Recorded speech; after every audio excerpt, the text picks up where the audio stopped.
اعوذ باللہ من الشیطان الرجیم بسم اللہ الرحمن الرحیم وَيَعْبُدُونَ مِن دُونِ اللَّهِ مَا لَا يَضُرُّهُمْ وَلَا يَنفَعُهُمْ وَيَقُولُونَ هَؤُلَاءِ شُفَعَاؤُنَا عِندَ اللَّهِ قُلْ أَتُنَبِّئُونَ اللَّهَ بِمَا لَا يَعْلَمُ فِي السَّمَاوَاتِ وَلَا فِي الْأَرْضِ سُبْحَانَهُ وَتَعَالَى عَمَّا يُشْرِكُونَ وما كان الناس إلا أمة واحدة فاختلفوا ولولا كلمة سبقت من ربك لقضي بينهم فيما فيه يختلفون صدق الله العظيم۔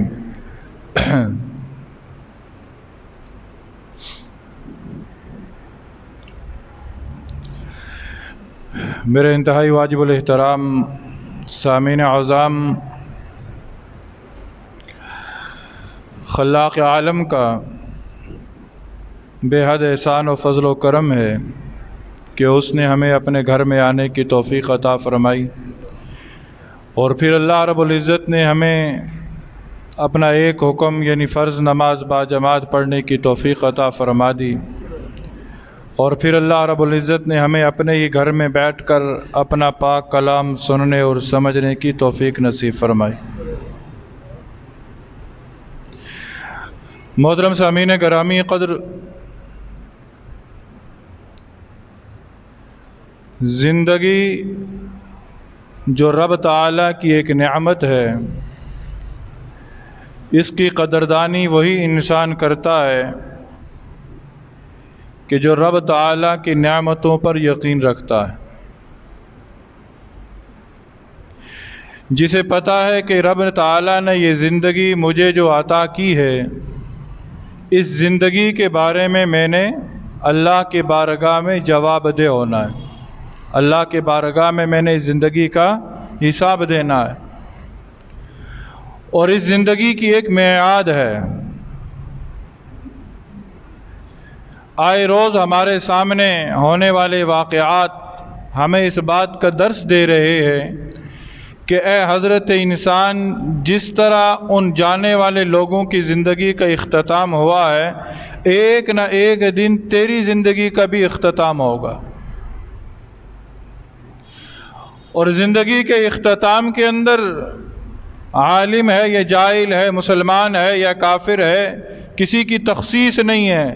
جو آیا ہے اس دنیا میں وہ جانے کے لیے آیا ہے، جو آیا ہے وہ اس دنیا سے جانے کے لیے آیا ہے، پر کامیاب ہے وہ انسان جو اس مختصر سی زندگی کو اپنی آئندہ آنے والی زندگی کی تیاری میں صرف کر دیتا ہے۔ گزشتہ دنوں ایک بہت بڑا حادثہ رونما ہوا، عام لوگوں کے ذہن پر شاید اس کا اثر نہ ہو، لیکن یاد رکھیں کہ حقیقت ہمیں بتا رہی ہے کہ اس واقعے سے بہت بڑا خلا پیدا ہو چکا ہے۔ وہ واقعہ کون سا رونما ہوا؟ گزشتہ دنوں کراچی کی سرزمین پر ایک ایسے شخص کو شہید کر دیا گیا کہ جسے رب تعالیٰ نے بے پناہ صلاحیتیں عطا فرمائی تھیں، بے پناہ صلاحیتیں، اور ایسے بچے چند مائیں ہی جنا کرتی ہیں، ہر ماں ایسے بچے جنا بھی نہیں کرتی۔ وہ شخص کہ جسے 10 زبانوں پر عبور حاصل تھا، وہ شخص جو دنیاوی علوم کا بھی ماہر تھا اور دینی علوم کا بھی ماہر تھا، وہ شخص کہ صرف پاکستان ہی نہیں، دنیا کے اکثر ممالک میں اس کی خدمات لی جا رہی تھیں، اور ایسے شخص کو بے دردی سے شہید کر دیا گیا۔ وہ تو شہادت کا مرتبہ پا کر کامیاب ہو گئے، وہ تو شہادت کا مرتبہ پا کر کامیاب ہو گئے، وہ ناکام نہیں ہوئے، کیونکہ موت برحق ہے، وہ خوش نصیب ہیں کہ انہیں شہادت کی موت نصیب ہوئی، کیونکہ موجودہ حالات کے اندر وہ جس مشن کو لے کر آگے بڑھ رہے تھے، جس مشن کو لے کر آگے چل رہے تھے، اس مشن کی کامیابی کے سفر میں انہیں یہ شہادت کی موت نصیب ہوئی ہے۔ جن کا مشن لے کر چل رہے تھے آج وہ ان کی معیت میں جا پہنچے ہیں۔ وہ صحابہ کی عظمت کا مشن لے کر چلے، انہیں عام طور پر پاکستان کے اندر کوئی نہ جانتا تھا، لیکن چند دنوں سے ایک نام سب کو سننے کو مل رہا تھا کہ محمد عادل خان، عادل خان، عادل خان۔ کون عادل خان؟ جو صحابہ کی عظمت کا پرچم لے کر کراچی کی سڑکوں پر نکلا اور لوگوں کو بتایا کہ صحابہ ہیں تو ہمارا دین ہے، صحابہ ہیں تو ہمارا دین ہے، صحابہ ہیں تو قرآن ہے، صحابہ ہیں تو نماز ہے، صحابہ ہیں تو صدقات و خیرات ہے، صحابہ ہیں تو زکوٰۃ ہے، صحابہ ہیں تو دین کے سارے معاملات ہیں، اگر صحابہ نہیں تو کچھ بھی نہیں ہے۔ اور ان کی سزا دشمنان اسلام نے یہ دی کہ انہیں شہید کر دیا گیا، وہ تو کامیاب ہو گئے، لیکن یاد رکھیں ایسا خلا پیدا ہو گیا کہ جس کا پر ہونا اتنی جلدی انتہائی مشکل نظر آ رہا ہے۔ وہ چلے گئے، میں نے اور آپ نے جانا ہے، وہ کامیاب ہو کر چلے گئے، اور مجھے اور آپ کو نہیں پتا کہ ہمارا آخر وقت کس حال میں آئے گا، ہمارا آخری وقت کس حال میں آئے گا۔ یہ جو قرآن کی مجالس ہوتی ہیں، یہ جو واعظ و نصیحت کی مجالس ہوتی ہیں، ان کا انعقاد اسی لیے کیا جاتا ہے کہ ہم اپنے وقت آخر کی تیاری کر لیں، کہیں نہ کہیں ہماری زندگی کے طور طریقے بدل جائیں، ہماری زندگیوں کے اندر کہیں نہ کہیں سکون آ جائے، ہماری یہ زندگی آخرت کا مقدمہ بن جائے، ہماری یہ زندگی آخرت کی تیاری کا ایک ذریعہ بن جائے۔ اور یہ محافل اور یہ مجالس بھی اللہ رب العزت خوش نصیب لوگوں کو عطا فرماتے ہیں۔ کن خوش نصیب لوگوں کو؟ کہ جن کو رب چاہتا ہے کہ میرے یہ بندے میرا قرب حاصل کر لیں، میرے یہ بندے میرا قرب حاصل کر لیں۔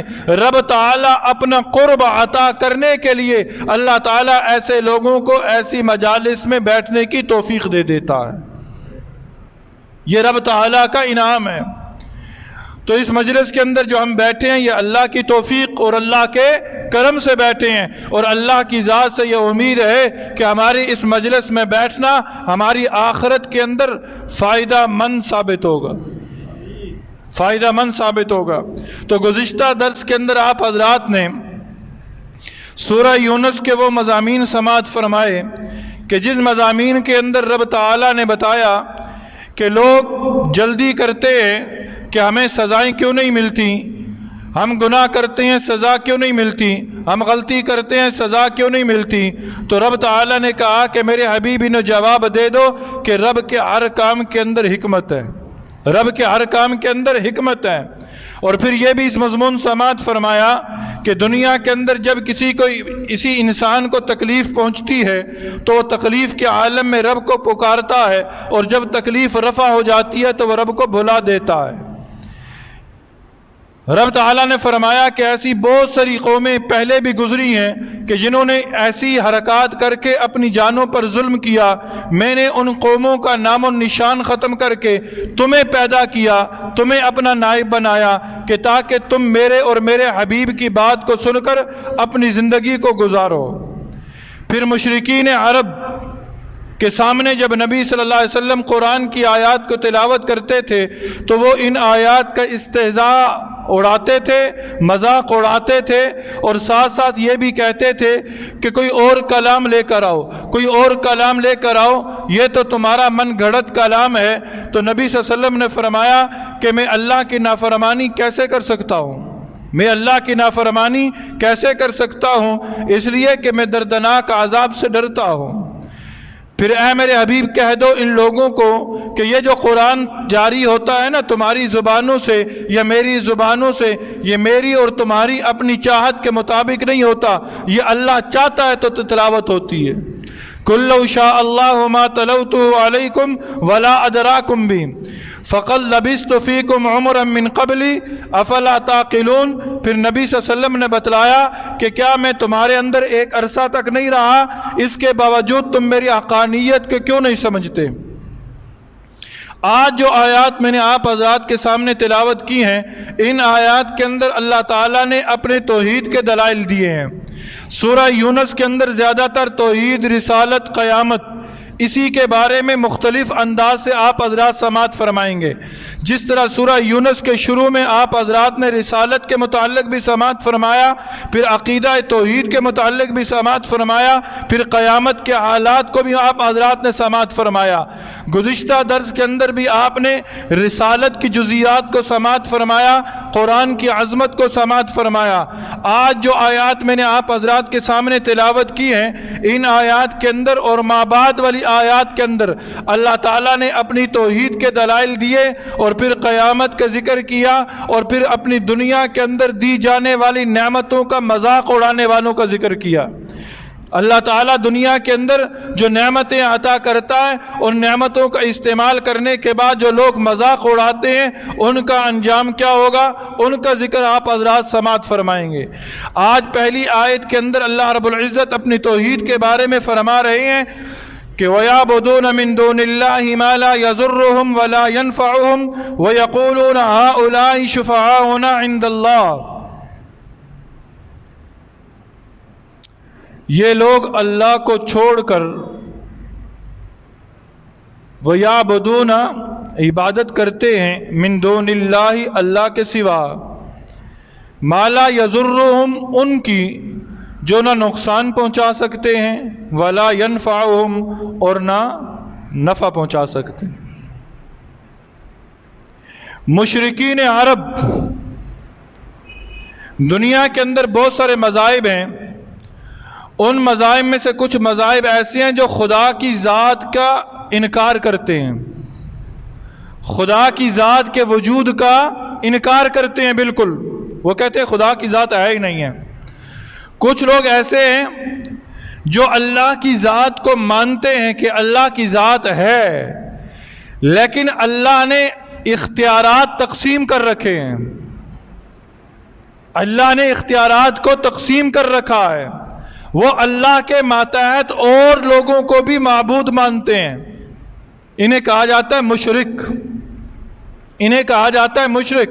اور انہی کے بارے میں کہا گیا ہے کہ وہ لوگ اللہ کے سوا ایسے لوگوں کی بھی عبادت کرتے ہیں، ایسے بھی انہوں نے معبود بنا رکھے ہیں جو نہ نفع دے سکتے ہیں اور نہ نقصان پہنچا سکتے ہیں، اور پھر بزبان حال یہ کہتے ہیں کہ ہم ان کی عبادت کیوں کرتے ہیں۔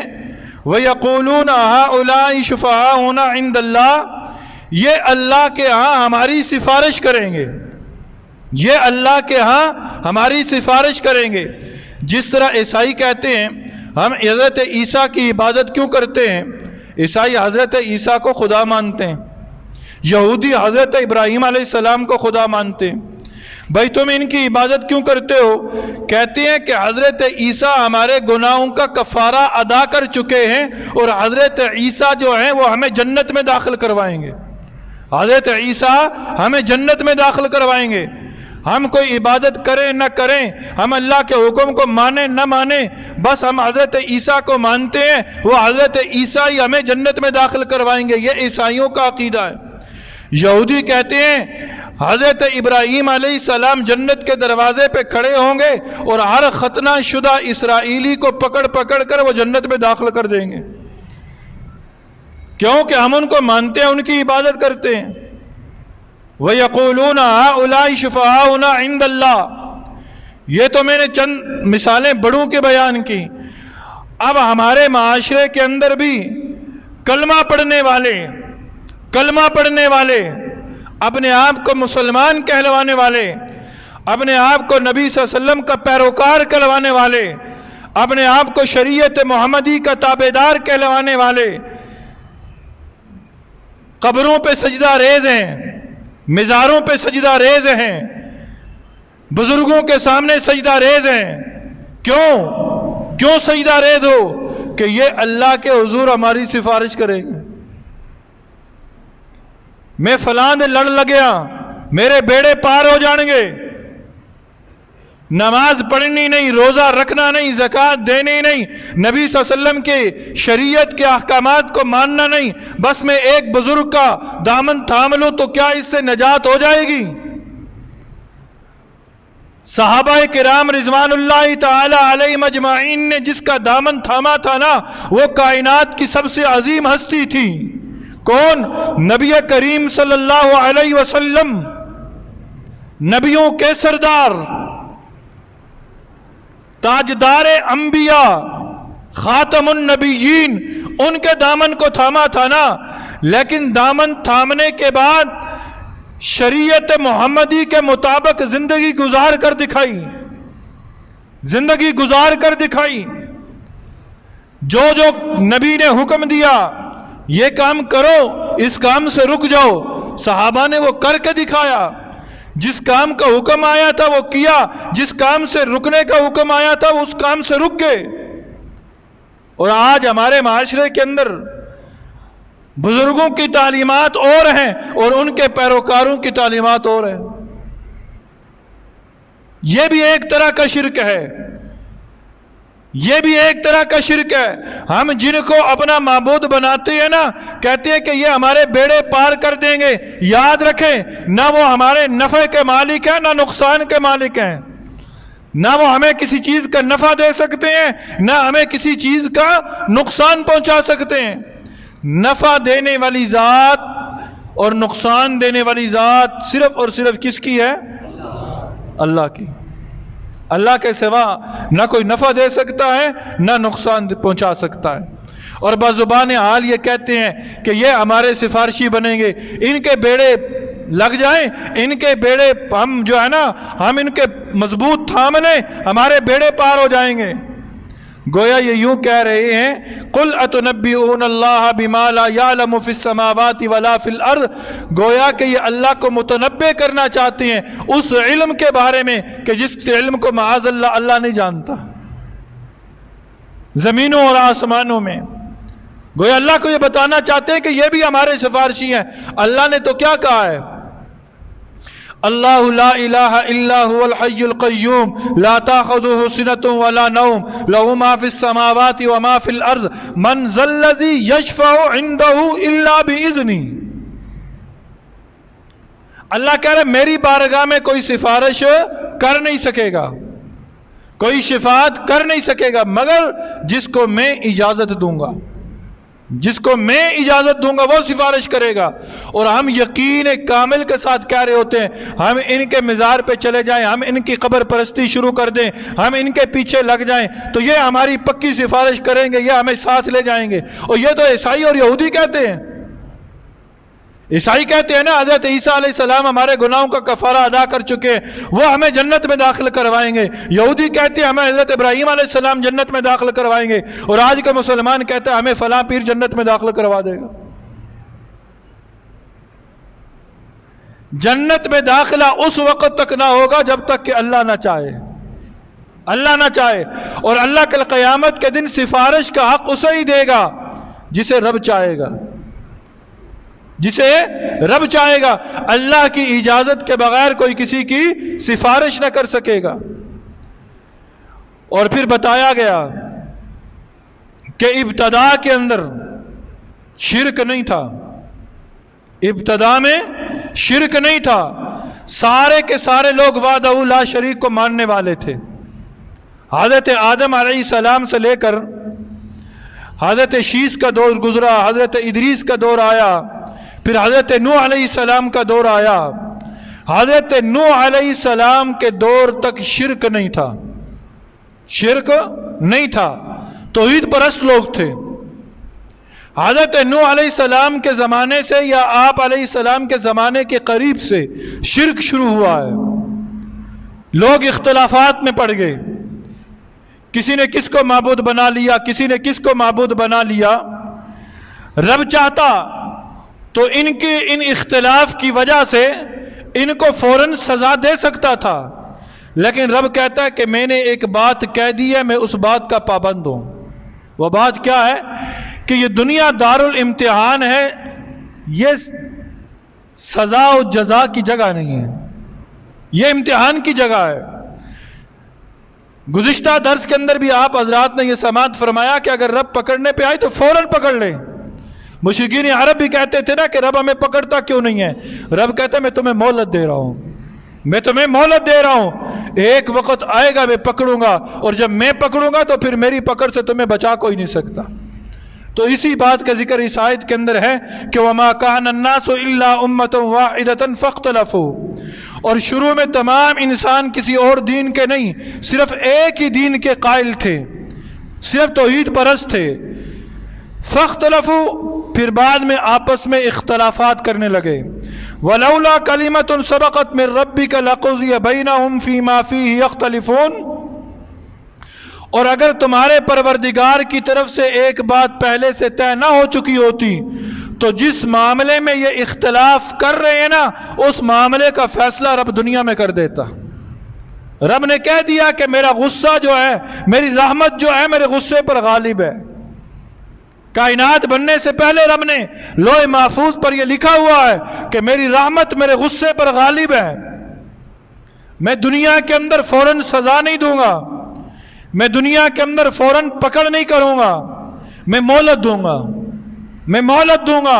یہ جو تم شرک کرتے ہو نا، یہ جو تم گناہ کرتے ہو نا، اور فوراً سزا نہیں مل رہی، تو سمجھو کہ یہ رب کی طرف سے تمہیں مہلت مل رہی ہے۔ اس مہلت کا فائدہ اٹھاؤ، اس مہلت کا فائدہ اٹھاؤ۔ اور جب یہ ساری باتیں نبی صلی اللہ علیہ وسلم مشرکین عرب کے سامنے کرتے تھے نا، تو وہ کہتے تھے کہ چلو ٹھیک ہے، ہم آپ کو نبی مان لیتے ہیں، لیکن اللہ کوئی نشانی تو ظاہر کرے نا آپ کے ہاتھ پر، پھر ہم آپ کو نبی مان لیں گے۔ اللہ آپ کے ہاتھ پر نشانی کیوں نہیں ظاہر کرتا؟ کوئی آپ کو معجزہ دے دے، جس طرح حضرت موسیٰ علیہ السلام کے پاس ید عصا تھا، وہ عصا جو حضرت موسیٰ علیہ السلام کے ہاتھ میں تھا، پتھر پہ مارا، پتھر تو ٹکڑے ہو گیا، دریا پہ مارا، دریا رک گئے، زمین پہ پھینکا سانپ بن گئے۔ حضرت عیسیٰ علیہ السلام کا معجزہ تھا، مردوں کو زندہ کر دیا کرتے تھے۔ آپ کے پاس بھی کوئی ایسی چیز ہونی چاہیے۔ حالانکہ ان عقل کے اندھوں کو یہ علم نہیں تھا کہ جتنے معجزات اللہ تعالیٰ نے اپنے حبیب کو عطا فرمائے، اتنے معجزات کسی اور نبی کو نہیں عطا فرمائے۔ نبی کریم صلی اللہ علیہ وسلم کا سب سے بڑا معجزہ یہ قرآن مجید ہے۔ وہ کہتے تھے ہمیں نظر آئے، کوئی عصا نظر آئے، کوئی مردہ زندہ ہو، کوئی پہاڑ سے اونٹنی نکلے، اس طرح کہ ہمیں کوئی معجزہ دکھائے۔ اس طرح کی باتیں مشرکین عرب کرتے تھے۔ تو اللہ تعالیٰ نے اپنے حبیب کو کہا کہ اے میرے حبیب انہیں کہہ دو کہ غیب کا علم تو صرف اللہ کے پاس ہے، تم بھی انتظار کرو، میں بھی انتظار کرتا ہوں۔ کیوں کہ تم جب یہ نشانیاں دیکھ کر اسلام قبول نہیں کر رہے، مینا کی وادی میں لوگوں نے کہا تھا چاند دو ٹکڑے کر دو، اگر تمہارے ہاتھ سے چاند دو ٹکڑے ہو جائے گا ہم مسلمان ہو جائیں گے۔ نبی نے اشارہ کیا، چاند دو ٹکڑے ہو گیا، پھر بھی انہوں نے کلمہ نہیں پڑھا، کیونکہ وہ مکر و فریب کے اندر اتنے آگے چلے گئے تھے۔ جس نے بات نہیں ماننی ہوتی نا، وہ دلائل سن کر بھی بات نہیں مانتا، وہ دلائل دیکھ کر بھی بات نہیں مانتا۔ کیا ابو جہل نے نہیں کہا تھا کوئی معجزہ دکھاؤ، کوئی ایسی بات دکھاؤ؟ نبی صلی اللہ علیہ وسلم نے فرمایا، اس نے کہا ابو جہل نے کہ میرے ہاتھ میں کیا، یہ بتا دو میں کلمہ پڑھ لوں گا۔ نبی نے کہا میں بتا دوں یا جو تیرے ہاتھ میں ہے وہ خود بتا دیں کہ ہم کیا ہیں۔ نبی صلی اللہ علیہ وسلم نے اشارہ کیا، ابو جہل کے ہاتھ کے اندر کنکریاں تھیں، انہوں نے خود کلمہ پڑھنا شروع کر دیا، لیکن ابو جہل پھر بھی اسلام اس نے قبول نہ کیا۔ تو جس نے قبول نہ کرنا ہو نا، وہ ہزار بہانے مناتا ہے، وہ ہیل و حجت کرتا ہے، وہ ہیل و حجت کرتا ہے۔ اللہ کے بندو، جو نبی نے بتایا، جو شریعت اسلامی نے بتایا، اسے من و عن قبول کر لو، آگے سے ہیل و حجت نہ کرو، آگے سے اپنی تعویلات پیش نہ کرو، کیونکہ ہم نہیں جانتے، رب سب کچھ جانتا ہے۔ جو شریعت اسلامی کے احکامات کے اندر حکمتیں ہیں نا، ان حکمتوں کو میں اور آپ نہیں جانتے، ان حکمتوں کو میں اور آپ نہیں جانتے، وہ رب جانتا ہے۔ رب کی ذات حکیم ہے، تو رب تعالیٰ نے اپنے حبیب کو بے شمار نشانیاں عطا فرمائیں، بے شمار معجزات عطا فرمائے، لیکن اس کے باوجود وہ مشرکین عرب جو تھے وہ دائرہ اسلام کے اندر داخل نہ ہوئے، اپنی ہٹ درمی کی وجہ سے، اپنی ہٹ درمی کی وجہ سے۔ آج بھی بہت سارے لوگ ہٹ درمی اختیار کیے ہوئے ہیں اور دین اسلام کے احکامات کا مذاق اڑاتے ہیں۔ میں اس کی وضاحت بھی کروں گا، پہلے اس آیت کا ترجمہ بھی سماعت فرما لیں کہ جو باتیں میں نے عرض کی انہی باتوں کا اشارہ اس آیت کے اندر ہے کہ وَيَقُولُونَ لَوْلَا أُنزِلَ عَلَيْهِ آیَةٌ مِّن رَبِّهِ، یہ لوگ کہتے ہیں اس نبی پر اس کے رب کی طرف سے کوئی نشانی نازل کیوں نہیں کی گئی؟ یہ جو نبی ہمیں دین کی دعوت دے رہا ہے، اس نبی پر رب کی طرف سے کوئی نشانی ظاہر کیوں نہیں کی گئی؟ فَقُلْ إِنَّمَا الْغَيْبُ لِلَّهِ، اے میرے حبیب آپ کہہ دو کہ غیب کا علم صرف اللہ کے پاس ہے، فَانْتَظِرُوا، پس تم انتظار کرو، إِنِّي مَعَكُم مِّنَ الْمُنْتَظِرِينَ، میں بھی تمہارے ساتھ انتظار کرتا ہوں، میں بھی تمہارے ساتھ انتظار کرتا ہوں۔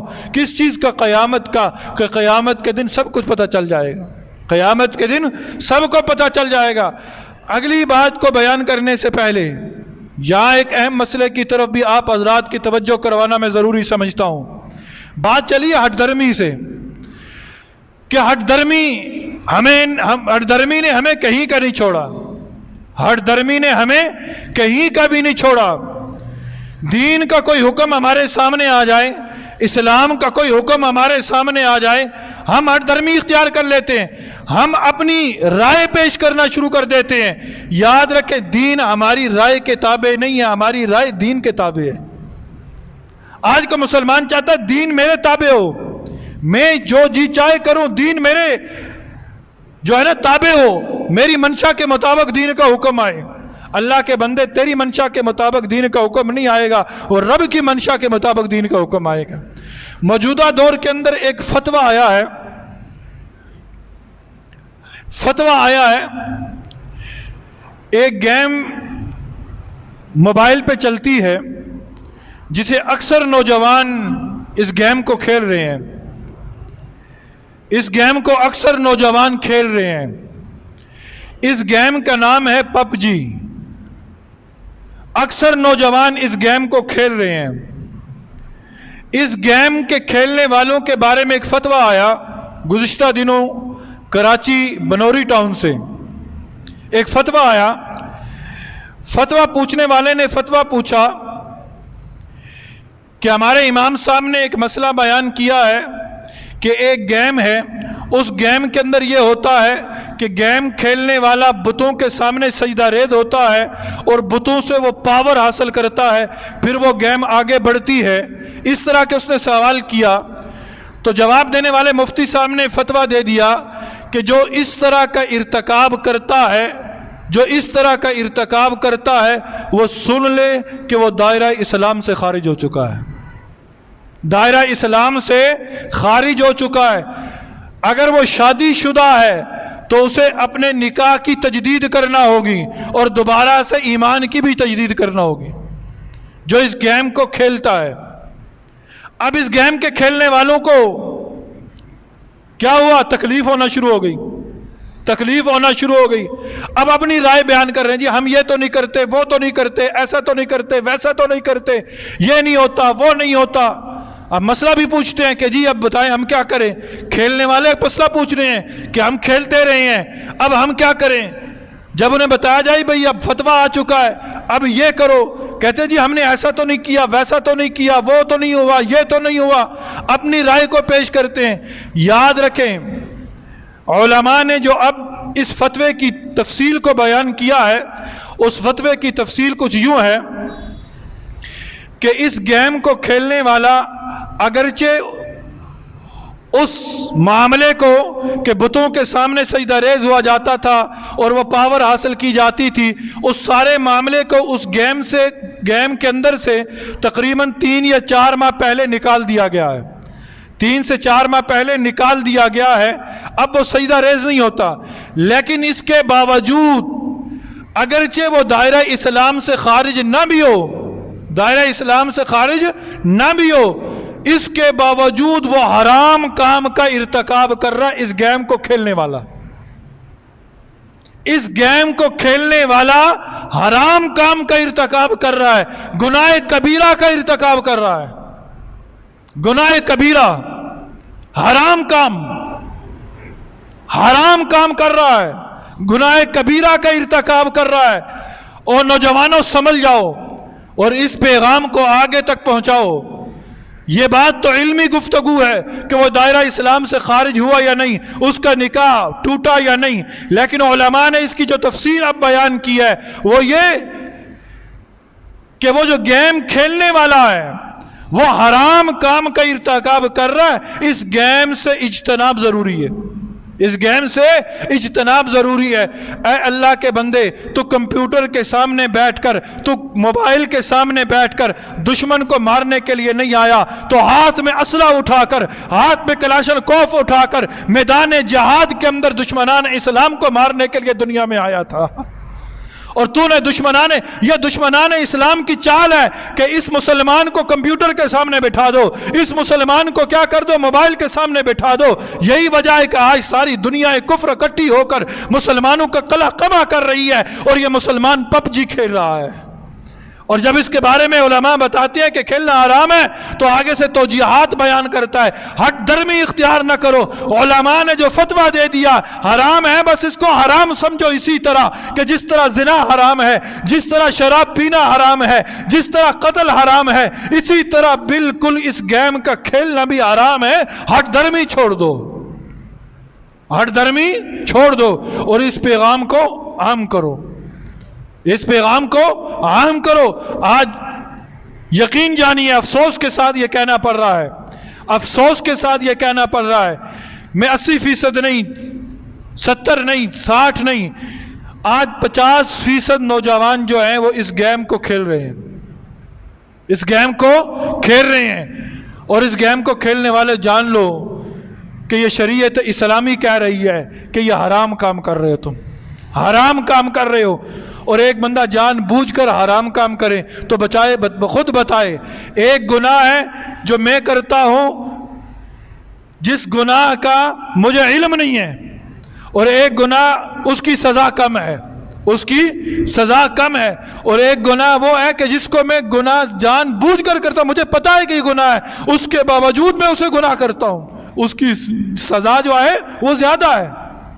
اب پتہ چل گیا کہ اس گیم کا کھیلنا حرام ہے، اس کے باوجود اگر کوئی کھیلے گا تو وہ جان لے کہ پھر ایک اللہ والے کے پاس ایک شخص آیا، اس نے کہا حضرت مجھے کچھ نصیحت کیجیے۔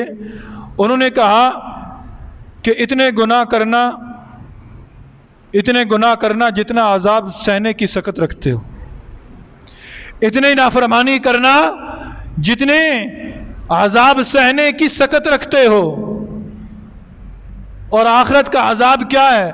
دنیا کے اندر ایک دیا سلائی اپنے جسم سے لگائیں نا، ایک دیا سلائی ماچس کی ایک تیلی نکال کر جلا کر اپنے جسم کے ساتھ لگائیں، ہم اس آگ کی شدت کو برداشت، اس آگ کی حدت کو برداشت نہیں کر سکتے، تو جہنم کی آگ تو اس آگ سے 70 گنا زیادہ ہوگی، اس کی حدت کو کیسے برداشت کریں گے؟ اس لیے یہ کام، اس پیغام کو عام کریں، جہاں تک ہمارا اختیار ہے، جہاں تک ہمیں معلومات ہیں۔ میرا یہ فرض بنتا تھا کہ میں اس ممبر پر بیٹھ کر آپ تک یہ پیغام پہنچاؤں، آپ کا یہ فرض بنتا ہے کہ اس پیغام کو گلی محلے کوچے کے اندر، دوست احباب کے اندر پہنچائیں، ہاتھ جوڑ دیں کہ بھائی خدارا اس کام کو نہ کرو، اس کام کو نہ کرو۔ نکاح ٹوٹتا ہے یا دائرہ اسلام سے خارج ہوتا ہے، یہ تو بہت آگے والی بات ہے، اس پر بڑے بڑے علماء کے فتاوے ہیں، زیادہ تفصیل معلوم کرنی ہے دارالافتاء چلے جائیں، مفتیان کرام کے پاس چلے جائیں۔ لیکن موجودہ حالات کے اندر جو جید علماء نے ایک تفصیل بیان کی ہے اس فتوے کے ضمن کے اندر، وہ یہ ہے کہ نکاح ٹوٹتا ہے یا نہیں ٹوٹتا، وہ دائرہ اسلام سے خارج ہوتا ہے یا نہیں ہوتا، لیکن وہ یاد رکھ لے کہ وہ ایک حرام کام کا ارتکاب کر رہا ہے، حرام کام کا ارتکاب کر رہا ہے۔ اس کام سے اپنے آپ کو بچانا ضروری ہے۔ باقی کچھ آیات رہ گئیں، اس کا ذکر انشاءاللہ العزیز اگلے درس کے اندر عرض کروں گا۔ اللہ تعالی ہم سب کو صحیح معنوں میں دین کی سمجھ نصیب فرمائے۔